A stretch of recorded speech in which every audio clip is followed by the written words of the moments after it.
उसको साकार करने की बात करता है। तो उस लिहाज से जरूर कह सकते हैं कि अगर आने वाले समय में मौजूदा सरकार के कुछ बहुत बड़े कामों को और देश की जो बीते 75-77 वर्षों की जो यात्रा उसमें अगर याद किया जाएगा तो एक युगांतकारी सुधार के तौर पर आने वाले समय में इसको याद किया जाने वाला है। जी, अगर संगठित अपराध की बात करें सुधाकर, या साइबर अपराध जो कि वर्तमान की एक बड़ी चुनौती बनी हुई है, तकनीक की तरफ तो हम लगातार आगे जा ही रहे हैं, लेकिन साथ ही साथ साइबर अपराध भी लगातार बढ़ रहे हैं, जिस पर हम देख रहे हैं कि गृह मंत्रालय लगातार काम कर रहा है। कई सारी ऐसी वेबसाइट्स भी हैं जिस पर लोग जाकर के शिकायत दर्ज कर सकते हैं, उसको लेकर के काम किया जा रहा है। ऐसे में ये कानून कितना शरण देता है, संरक्षण देता है उन लोगों को जो कहीं ना कहीं साइबर अपराध में ट्रैप हो जाते हैं। वो आम जनता जो तकनीक की तरफ तो बढ़ रही है, लेकिन बहुत सारी बारीकी से वो नहीं जानती कि वो साइबर अपराध की श्रेणी में कहीं ना कहीं लिप्त हो जाएगी, या फिर ट्रैप जो लोग कर रहे हैं, एक बड़ा जाल बिछा हुआ है जो कि साइबर अपराध को बढ़ावा दे रहा है।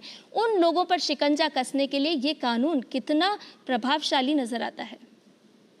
बिल्कुल, देखिए साइबर अपराध बहुत ही गंभीरता से बीते समय में इसको लिया जा रहा है। आपको याद होगा अभी कुछ दिन पहले अपने मन की बात कार्यक्रम में पीएम मोदी ने डिजिटल अरेस्ट को लेकर बात की थी, किस तरह से उसको लेकर समाज में जागरूकता आनी चाहिए। तो एक तरफ एक पहलू जहां अवेयरनेस की बात है ताकि लोग इस तरह के स्थितियों में फंसे ना, अगर फंसते हैं तो तुरंत उनको एक मदद मिल सके, चाहे 1930 के जरिए आप अगर आपको जिस वक्त भी पता चलता है कि आपके साथ कोई साइबर अपराध हुआ है, आप तत्काल उसी क्षण शिकायत दर्ज करा सकते हैं। उसका तुरंत नोटिस लिया जाएगा।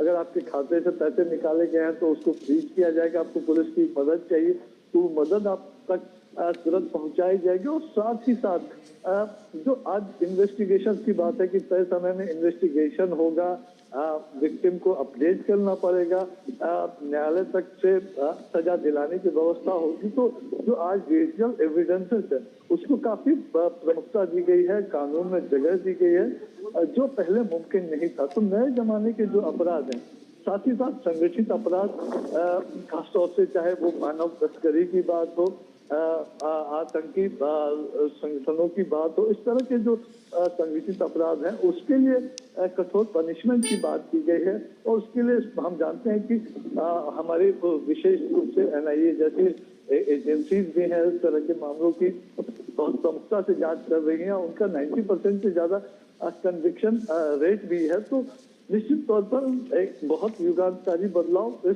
इन कानूनों के लागू होने के बाद इस तरह की स्थितियों से निपटने में जो मदद मिलने वाली है। जी, सुधाकर, आपसे ये भी जानना चाहेंगे कि जिस तरह से प्रधानमंत्री नरेंद्र मोदी का टाइमलाइन पर बहुत जोर रहता है, अगर वो कोई भी समाज के उत्थान के काम हो, जिस तरह से हम देखते हैं कि शिलान्यास करते हैं, उद्घाटन करते हैं, उसी तरह से अगर हम उसको अगर दूसरे नज़रिए से भी देखें तो आरोप पत्र में भी टाइमलाइन पर जोर दिया गया है। ये जो 3 नए कानून है, आपराधिक कानून, ये बताते हैं कि आपको टाइमलाइन का तो ध्यान रखना होगा कि अगर आप एफआईआर दर्ज कर रहे हैं तो कितने दिनों में आपको उस पर काम करना होगा, टाइमलाइन आरोप पत्र को लेकर के क्या होगी, यानी कि त्वरित न्याय कैसे मिले, इस पर